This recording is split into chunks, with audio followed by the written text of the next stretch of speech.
À l'entame de cette émission et avant de répondre de manière très précise à votre question, saluer l'humilité du président Ousmane Sonko, comme l'appellent ses fans, mais moi je dirais de l'honorable Ousmane Sonko parce que c'est un parlementaire de la République du Sénégal qui siège à l'Assemblée nationale de mon pays et qui, sous ce rapport, mérite respect et considération. Cela étant, nous nous étions rencontrés il y a 2 ans de manière fortuite à la librairie L'Harmattan et il m'avait promis de passer me voir et j'avais accepté avec joie puisqu'il est une personnalité qui prend de plus en plus d'importance dans l'actualité politique de mon pays. Le connaître personnellement, échanger avec lui est un privilège que je dois certainement à mon âge et que je dois aussi à sa bonne éducation et à la grande considération qu'il donne à ses aînés.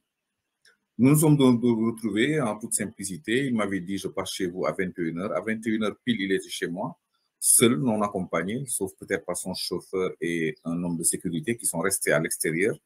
Et nous sommes restés pendant 2 heures de temps à échanger, essentiellement sur le Sénégal.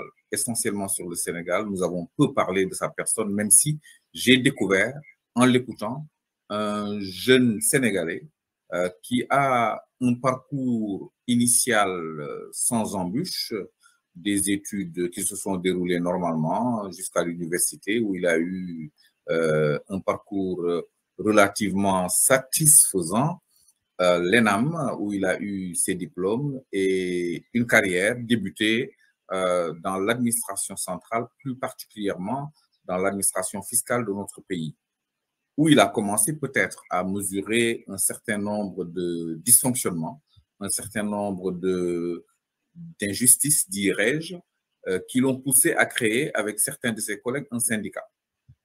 C'est des flancs de ce syndicat, manifestement, que serait né PASTEF. Pas à son initiative, me dit-il, plutôt à l'initiative d'un groupe d'amis avec lesquels il chemine depuis longtemps sur le front syndical et qui ont décidé un jour de créer un parti à son insu et qui l'ont invité à venir le présider. J'ai apprécié cette manière de me présenter de manière intimiste l'histoire d'un parti qui est pris aujourd'hui sur les épaules de la jeunesse sénégalaise.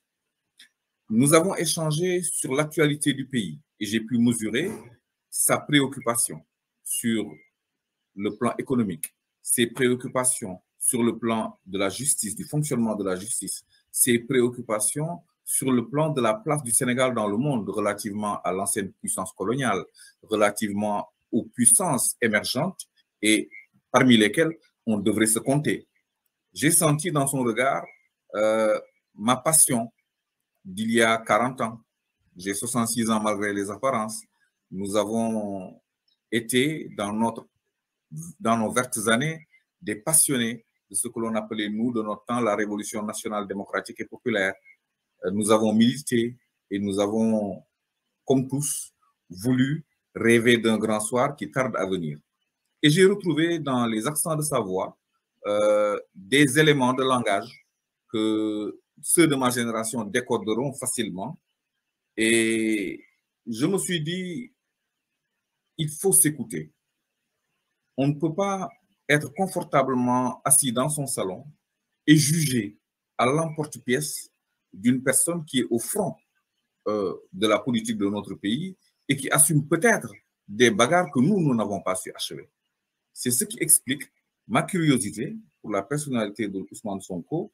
Et quand il est venu chez moi, il est venu avec modestie, avec humilité, avec ce que je crois être sa bonne éducation, sa foi, et je crois aussi sa bonne foi. J'ai écrit dans mon papier que jusqu'à la preuve contraire, je considère que c'est un monsieur fréquentable, que et la désinformation et la propagande veulent diaboliser.